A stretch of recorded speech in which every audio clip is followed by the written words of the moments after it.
Bon, Marcus de 17h30 qui se transforme en mise à dispo carrément. 3 heures d'attente. Il est pratiquement 20h.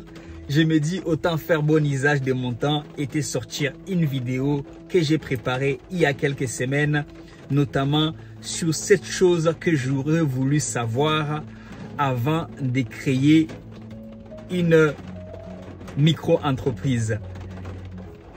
Donc, reste connecté juste après.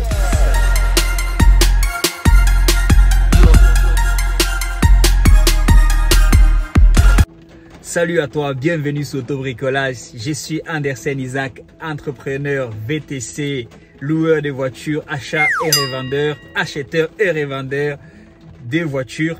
Et aujourd'hui, je vais parler avec toi de cette chose que j'aurais voulu savoir. Tu sais, j'aime comparer la micro-entreprise comme un vendeur à la sauvette. Et ce vendeur en question n'est nul autre que moi-même. Il fut un temps, notamment autour des années 2000, j'étais au Cameroun, j'étais un vendeur, j'avais un kiosque et quand il y avait des impôts qui passaient dans le quartier, j'appelais au secours pour des gens pour m'aider à porter un kiosque de plus de 50 kilos pour échapper aux impôts. Et oui, parce qu'en 2015, quand j'ai vu comment fonctionnait la micro-entreprise, j'ai tout de suite compris que ce n'est pas avec ça que j'allais développer une entreprise pérenne. Et je l'ai fui comme un vendeur à la sauvette. Sans plus tarder, la chose numéro 1 que j'aurais voulu savoir, c'était que je devais payer les 22% des charges sociales sur la globalité de mon chiffre d'affaires avant la commission Uber. Donc ça là, c'était la première chose que j'aurais voulu savoir. La deuxième chose, c'est que je dois déclarer aussi ces mêmes chiffres d'affaires dans ma feuille d'imposition annuelle et alors j'aurai un abattement de 50% sur mon chiffre d'affaires. C'est sur cet abattement de 50%, ce suis une partie des 50% que je vais devoir, si possible, aussi encore payer les impôts sur le revenu en fonction bien sûr de mon cas personnel. Donc ça c'est déjà les deux choses très importantes. C'est de l'argent qui sort, c'est de l'argent qui part. Et ceux qui disent oui on va commencer comme ça, ceux qui n'ont pas réalisé ça. Et je parle de la micro-entreprise comme ça doit être dans sa généralité. Pas quand on bricole et qu'on essaie de tricher à gauche à droite. Je parle de cela de façon que ça doit fonctionner en bonne et due forme. La troisième chose c'est mon entreprise et moi, nous sommes la même entité, la même personne. Ça veut dire que si je suis à micro-entreprise, que j'achète un véhicule de 15 000 euros, ces véhicules-là m'appartient. Et s'il y a un problème, si j'ai un problème quelconque, on peut venir et saisir ces véhicules. Alors que tu le sais bien, en personne morale, en société, c'est une personne morale qui est différente de toi-même. Et ça, c'est un point très important. Et il y en a qui vont dire, ok, maintenant on peut différencier notamment la maison où tu habites. Mais la maison où tu habites, c'est vraiment, c'est vrai, c'est la plus grande valeur que tu as si tu es propriétaire. Mais ce n'est pas tout ce que tu possèdes. Si tu possèdes quelques voitures, si tu possèdes quelques bijoux, si tu as des choses, en tout cas, on peut venir, si tu possèdes des épargnes, on peut venir à titre individuel saisir tes épargnes, saisir ta voiture si tu es mis en défaut de paiement par exemple ou si tu fais faillite avec ta micro-entreprise. Et ça, c'est un point très crucial à vraiment maîtriser et à vraiment comprendre. La quatrième chose, c'est que la majorité des VTC à micro-entreprise finissent par abandonner justement à force de casquer. Même si tu n'abandonnes pas, en tout cas la majorité qui arrête, la majorité qui s'en sortent le moins, ceux qui s'en sortent le moins sont en micro-entreprise. Ceux qui abandonnent, ceux qui disent que c'est dur et tout ce que l'on gagne, ça part, c'est en micro-entreprise parce que la micro-entreprise tout simplement n'est pas là pour protéger ton argent. Bien sûr, tu en verras toujours qui sont, ça fait longtemps en micro-entreprise, mais comme je dis, j'ai pas du statut comme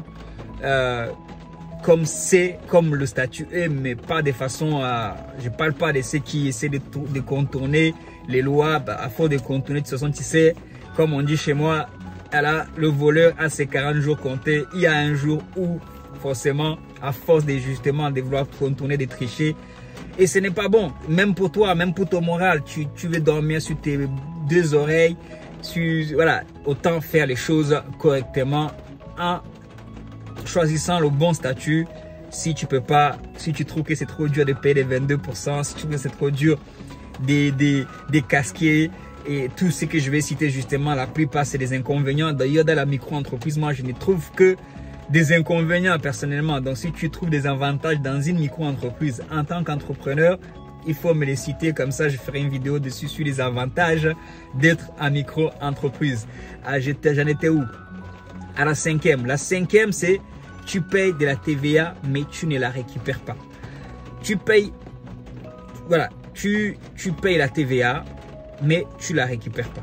Tu ne peux pas récupérer la TVA, mais à chaque fois que tu payes le gasoil, il y a 20% qui part à chaque voiture que tu achètes. Il y a 20% que tu ne récupères pas en gros, quoi, tu vois. Et même quand tu payes, tu achètes le gasoil ou même les accessoires du véhicule, les entretiens, j'en parle même pas, tu as toujours 20% que tu ne vas jamais récupérer. Et pourquoi je dis que tu la payes? Parce que quand tu fais une course, ta TVA est à 10% si c'est un transfert. Donc c'est 10% que tu dois payer.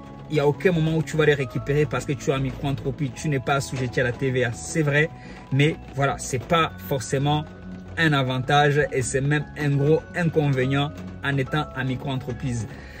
Donc ça, c'était la cinquième chose. La sixième chose, la banque ne te fera jamais confiance en micro-entreprise. Ça, c'est sûr. C'est rare de voir des gens financés par la banque qui ont été en micro-entreprise. Parce que la banque ne sait pas. Si tu n'as pas de bilan, il peut pas voir tes chiffres quelque part. Il n'y a pas un suivi. Et ils savent qu'en général, les gens qui sont encore en micro-entreprise, c'est qui jouent dans la cour des petits. Ils n'ont pas tout à fait encore compris. C'est un statut justement au tout début, même au tout début dans le VTC. Si tu dois travailler en application, même au tout début, c'est pas le bon statut à choisir. Je le dirai jamais assez. Donc, la sixième chose, c'était celle-là que j'aurais voulu savoir. La banque ne te fera jamais, pratiquement jamais confiance. Tu es limité sur le chiffre d'affaires, c'est la septième chose. Tu es limité en chiffre d'affaires. Actuellement, sauf erreur de ma part, je ne vais pas dire des bêtises. C'est 38 000 euros. Ça augmente, chaque fois ça augmente, soit 42 000 ou 38 000, je ne sais plus exactement les chiffres d'affaires annuels. Sinon, après, tu n'es plus à micro-entreprise tout simplement. Après, tu seras assujetti à la TVA, à beaucoup de choses qui se passent. En tout cas, tu es limité en chiffre d'affaires. Ça, c'est toutes ces choses que j'aurais voulu savoir. Maintenant, je le sais, mais je continue à approfondir mon savoir à ces sujets. Je n'ai pas encore tout compris. Il y a des choses que je n'arrête pas d'apprendre. Je n'arrête pas de lire, de cogiter.